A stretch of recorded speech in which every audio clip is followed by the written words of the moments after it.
Hello and welcome you all in this wonderful video. दोस्तों, आज हम बात करेंगे एक ऐसे शख्स के बारे में जिसने भारत की शायद ही कोई ऐसा सेक्टर हो जहां दखल ना दिया हो।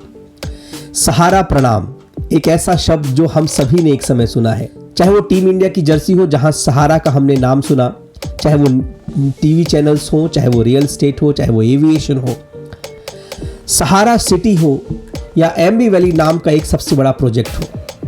सुब्रतो रॉय, जिन्हें हम सहारा इंडिया परिवार का संस्थापक जानते हैं, इस व्यक्ति की आज हम पूरे लाइफ के बारे में डिटेल्ड स्टडी करेंगे। आज हम जानेंगे कि कैसे एक व्यक्ति एक समय अपनी लाइफ का हाईएस्ट पॉइंट तो एक समय अपनी लाइफ का लोवेस्ट पॉइंट भी देखता है। किसी फिल्म से कम नहीं है इनकी कहानी। तो आइए स्टार्ट करते हैं इस डिटेल्ड केस स्टडी की।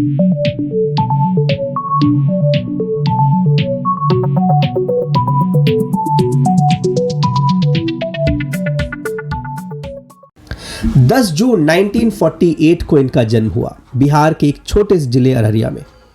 सुब्रतो रॉय के जो माता पिता थे वो उस समय की अनडिवाइडेड, जब अगर आज का जिसे हम बांग्लादेश कहते हैं, उस समय का ईस्ट पाकिस्तान से भारत शिफ्ट हुए थे। वो वहाँ के बड़े जमींदार थे। सुब्रतो रॉय का शुरुआती बचपन बिहार में ही गुजरा। इनिशियल एजुकेशन इन्होंने कोलकाता से लिया और उसके बाद गोरखपुर से इन्होंने अपनी इंजीनियरिंग की पढ़ाई करी और बिजनेस स्टार्ट इन्होंने गोरखपुर से ही किया। इनके परिवार के बारे में ज़्यादा इंफॉर्मेशन इसलिए नहीं मिलती क्योंकि ये हमेशा अपनी लाइफ को प्राइवेट रखते थे। बट अगर इनके बिजनेस करियर की बात करें, जो कि हमारे हिसाब से सुब्रतो यानी एक समय का one of the biggest businessman of India, so इन्होंने एक स्ट्रगलिंग कंपनी को 1976 में परचेज किया, जिस कंपनी का नाम था सहारा।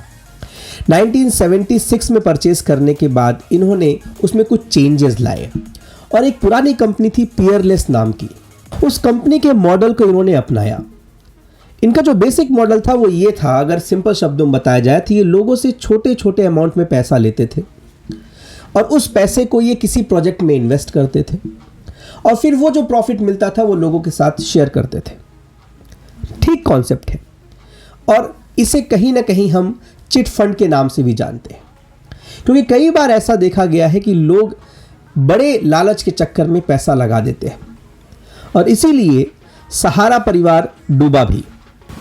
1990 में सुब्रतो रॉय लखनऊ शिफ्ट हुए और उन्होंने अपने पूरे बिजनेस को लखनऊ शिफ्ट कर दिया।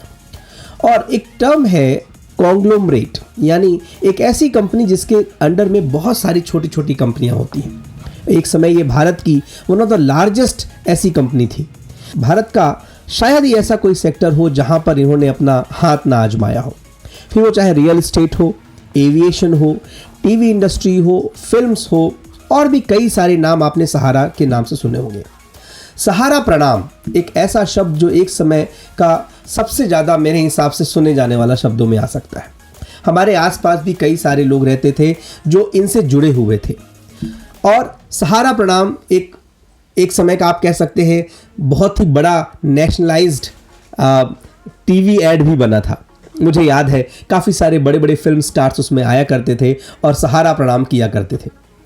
इन्होंने एक न्यूज़पेपर भी स्टार्ट किया राष्ट्रीय सहारा के नाम से और 1990 में इन्होंने एक ड्रीम देखा, एक एम्बी वैली प्रोजेक्ट का ड्रीम देखा, जिसको एक ऐसा शहर बसाना चाहते थे जो कि पूरी तरह से सेल्फ सस्टेन्ड हो, जहाँ पर सारी चीज़ें हो उपलब्ध कराई जाए। और ये प्रोजेक्ट एम्बी वैली प्रोजेक्ट जो पुणे के पास में इन्होंने बनाना शुरू किया। बट हम सभी जानते हैं कि एक समय का ये one of the largest flop, one of the biggest flop project आप इसको कह सकते हैं। सन 2000 में ही इन्होंने सहारा वन नाम से एक टीवी चैनल भी स्टार्ट किया और 2003 में इन्होंने 3 वीकलीज निकाले, सहारा टाइम्स, सहारा समाचार और सहारा आलमी के नाम से, यानी हिंदी, इंग्लिश, उर्दू तीनों लैंग्वेजेस को ये टारगेट कर रहे थे। 2010 में इन्होंने लंदन का एक फेमस होटल जिसे हम ग्रॉसवेनोर हाउस होटल के नाम से जानते हैं, इन्होंने परचेज किया। 2012 में इन्होंने हिस्टोरिक प्लाजा होटल परचेज किया और न्यूयॉर्क सिटी नाम का होटल भी इन्होंने परचेज किया। यानी काफ़ी तेज़ी से ये अपने बिजनेस को अब एक्सपेंड कर रहे थे। 2004 के आसपास इनके ऑर्गेनाइजेशन में लगभग 1.2 मिलियन लोग काम कर रहे थे और इसी समय टाइम मैगजीन ने इनको second largest employer in India का भी खिताब दिया था, इंडियन रेलवेज के बाद में। ऐसा कहा जाता है कि एक समय इनके पास लगभग 9 करोड़ छोटे मोटे इन्वेस्टर थे, जो कि भारत का लगभग 19% हाउस होल्ड बनाते हैं। प्रोडक्ट 2019 में इन्होंने स्टार्ट किया था इलेक्ट्रिक ऑटोमोबाइल इंडस्ट्री, जिसका नाम सहारा एवॉल्व्स इन्होंने नाम रखा था। दोस्तों, कई सारे सेक्टर्स में एक समय सहारा इंडिया जुड़ा हुआ था और इनका जो बेसिक मॉडल था, जो मैंने आपके साथ शेयर किया, वो वही था कि लोगों से पैसा कलेक्ट करो, उसे बड़े बड़े अलग अलग सेक्टर में लगाओ और जो प्रॉफिट मिले उसको सबके साथ शेयर करो। लीगल इश्यूज यहीं से इनके सामने आने चालू हो गए थे। फरवरी 2014 में सुप्रीम कोर्ट ऑफ इंडिया ने सुब्रतो रॉय को डिटेन करने का ऑर्डर दिया और जब ये ऑर्डर इन्होंने इसलिए निकाला क्योंकि सेबी, जो कि हमारा एक रेगुलेटरी है इंडियन गवर्नमेंट का, जो फाइनेंसेस वगैरह सारे देखते हैं, उन्होंने इनका जो पैसा कमाने का तरीका था, पैसा निकालने का तरीका था, उसको जब इलीगल करार किया तो इन्होंने तो कोर्ट गया, सुप्रीम कोर्ट में केस चला और स्टार्टिंग की हेयरिंग में ये अपील नहीं हो पाए थे क्योंकि इनकी जो मॉम थी वो काफ़ी ओल्ड थी और ऐसा इन्होंने कहा कि चूंकि मम्मी ओल्ड है इसलिए हम नहीं आ सकते और यहीं पर उनके खिलाफ वारंट जारी हुआ और इनको अरेस्ट किया गया। 2014 में जब ये अरेस्ट हुए उसके बाद तिहाड़ जेल में इनको रखा गया। 2016 में इनको पहली बार पेरोल में निकाला गया और उस समय तक, अगर आपको भी अच्छे से याद होगा, कि पूरी तरीके से सब लोग घबरा चुके थे क्योंकि सहारा इंडिया, मैंने जैसे आपको पहले बताया कि इंडिया का one of the largest financial group एक समय का है। कई सारे लोगों के यहाँ पैसे फंस चुके थे और बात कुछ करोड़ों की नहीं थी, कई हजार करोड़ों की यहाँ पर बात अब हो रही थी। एक पॉलिटिकल एंगल भी यहाँ पर सुब्रतो रॉय ने बीच में कहा था कि उन पर ये सारे केस इसलिए लगाए जा रहे हैं क्योंकि ये अगेंस्ट थे सोनिया गांधी को पीएम बनाने के लिए, क्योंकि सोनिया गांधी जब पीएम, मनमोहन सिंह की जब सरकार थी तो सोनिया गांधी पीएम बनना चाहती, तो ये उसके अगेंस्ट थे। तो इनका ये कहना था कि इंडियन नेशनल कांग्रेस ने जानबूझ करके मेरे खिलाफ ये सारी साजिशें रची हैं। इन्हें बेल भी मिली इस शर्त पर कि अगर आप पैसा डिपॉजिट कर दें, लगभग 10,000 करोड़ रुपए इनको डिपॉजिट करना था और इनिशियली ये सफल नहीं हो पाए थे तो वो फिर बेल भी रद्द हो गई थी और बाद में इनको मतलब ऑर्डर हुआ कि आप अपने सारे प्रॉपर्टीज़ हैं ये सेल आउट करिए। सो ओवरऑल काफ़ी सारा कोर्ट केस चला इनके ऊपर, काफ़ी सारे इन्होंने कुछ पैसे इन्होंने वापस भी किए, ऐसा नहीं है इन्होंने कुछ पैसा बिल्कुल पैसा वापस नहीं किया, इन्होंने इन्वेस्टर के पैसे वापस किए। जो रिकॉर्ड में आता है कि लगभग 95% पैसा इन्होंने रिटर्न कर दिया था अपने इन्वेस्टर का। रेस्ट ऑफ द अमाउंट ये कह रहे थे कि हम धीरे धीरे प्रॉपर्टीज़ को सेल करके रिटर्न कर देंगे। इसी बीच नेटफ्लिक्स ने एक डॉक्यूमेंट्री बनाई थी 3 लोगों पर, जो एक थे विजय माल्या, जिनको आप किंगफिशर कंपनी के स्थापक, और उसके बाद नीरव मोदी और सुब्रतो रॉय, इन तीनों पर इन्होंने डॉक्यूमेंट्री बनाई नेटफ्लिक्स में जिसका टाइटल विजय माल्या का था the kings of good times, diamonds are not forever ये था नीरव मोदी के ऊपर, and the world's biggest family Subrata Roy के नाम पर इन्होंने एक डॉक्यूमेंट्री बनाई। ऑल्दो काफ़ी सारे लीगल इश्यूज भी यहाँ पर इस नेटफ्लिक्स को फेस करने पड़े थे। बिहार में काफ़ी सारे पिटिशंस भी फाइल हुए इस बीच की ऐसा रिलीज़ ना किया जाए क्योंकि वहाँ पर इनका एक पूरी तरीके से नेगेटिव एस्पेक्ट दिखाया जा रहा था। दोस्तों, एक बात जो मुझे इस पूरे सीन पर सुब्रतो रॉय की अच्छी लगी थी कि अनलाइक अदर पीपल जैसे विजय माल्या हैं या नीरव मोदी हैं, एटलीस्ट ये देश छोड़ करके भागे नहीं। सहारा परिवार, जैसे मैंने आपको स्टार्टिंग में बताया था कि वन ऑफ द लार्जेस्ट परिवार एक समय का था। ऐसा नहीं कि सारे नेगेटिव काम, इन्होंने कुछ सोसाइटी के लिए अच्छे काम भी किए।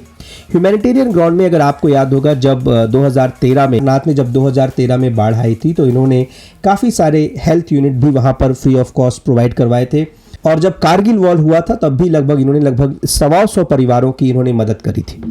अगर हम अवार्ड्स की बात करें तो 2004 में इन्होंने ग्लोबल लीडरशिप अवार्ड मिला, इनको डॉक्टरेट मिला यूनिवर्सिटी ऑफ ईस्ट लंदन में 2013 में, और business icon of the year award भी इनको power brands hall of fame awards in London इनको मिला 2011 में। सुब्रतो रॉय को businessman of the year award भी मिला 2002 में, द बेस्ट इंडस्ट्रियलिस्ट अवार्ड भी मिला 2002 में और विशिष्ट राष्ट्रीय उद्यम सम्मान 2010 में मिला by a daily, one of India top publishing house. So काफ़ी सारे अवार्ड भी इनको मिल चुके हैं।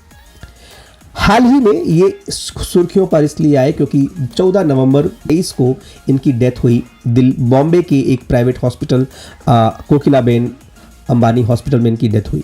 कार्डियक अरेस्ट एक रीज़न बताया जा रहा है, चूँकि ये काफ़ी समय से इनको लंबे समय से बीमार भी चल रहे थे, तो उस समय इनकी डेथ हुई। सो ये मैंने आपके साथ ओवरऑल स्टोरी शेयर करी, कैसे व्यक्ति थे, अच्छे थे, बुरे थे, ये डिसीजन लेना मैं आप पर पूरी तरीके से छोड़ता हूँ। एक चीज़ तो है, एक व्यक्ति जिसने एक सपना देखा 1970 के आसपास और उस सपने को उसने पूरा करने की पूरा भरसक प्रयास करी, कुछ निर्णय गलत हुए जिसकी वजह से इनको फॉल भी देखने को मिला। हमें सीखने को क्या मिलता है? सीखने को यह मिलता है कि अगर एक व्यक्ति चाहे तो वो भारत का सेकंड लार्जेस्ट एम्प्लॉयर बन सकता है। मोटिवेशन मिलता है हमें। ऐसे लोगों से हमें हमेशा अच्छी चीज़ें सीखनी चाहिए।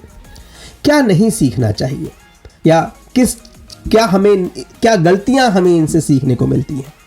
तो वो ये मिलती है कि आप कोई भी काम करिए रूल्स एंड रेगुलेशन के हिसाब से करिए। पर मेरे हिसाब से दोस्तों शायद ही ऐसा कोई बड़ा बिजनेसमैन है भारत में, कुछ बड़े नाम अगर हम छोड़ दें जिसके ऊपर आरोप ना लगे हों। अगर हम टाटा की बात करें तो एक समय उन पर भी आरोप लगा था, एक समय अंबानीज पर भी आरोप लगा था, सहारा पर भी आरोप लगा है। मैं किसी के फेवर में नहीं हूं, किसी के अगेंस्ट में नहीं हूं, मैं ये पूरी तरीके से आप पर छोड़ता हूं। केस स्टडी बताना हमारा काम है, डिसीजन लेना आपका काम है। हमारी सिर्फ एक कोशिश है कि हम आप तक बिजनेस, सेल्स और मोटिवेशन से जुड़ी हुई हर चीज़ पहुंचाएं। उम्मीद करते हैं ये वीडियो आपको पसंद आया होगा। अगर हाँ तो प्लीज़ हमें कमेंट करके ज़रूर बताइए। इस वीडियो को अपने दोस्तों के साथ शेयर करिए ताकि उनको भी काफ़ी कुछ इन्फॉर्मेशन सहारा इंडिया के बारे में मिल सके, और हमारे चैनल को सब्सक्राइब करिए जिससे अब हमें मोटिवेशन मिलता है ताकि हम आपके लिए इससे भी अच्छे अच्छे कंटेंट लगातार लाते रहें। अपना ख्याल रखिएगा। Wish you all the best. Have a great life.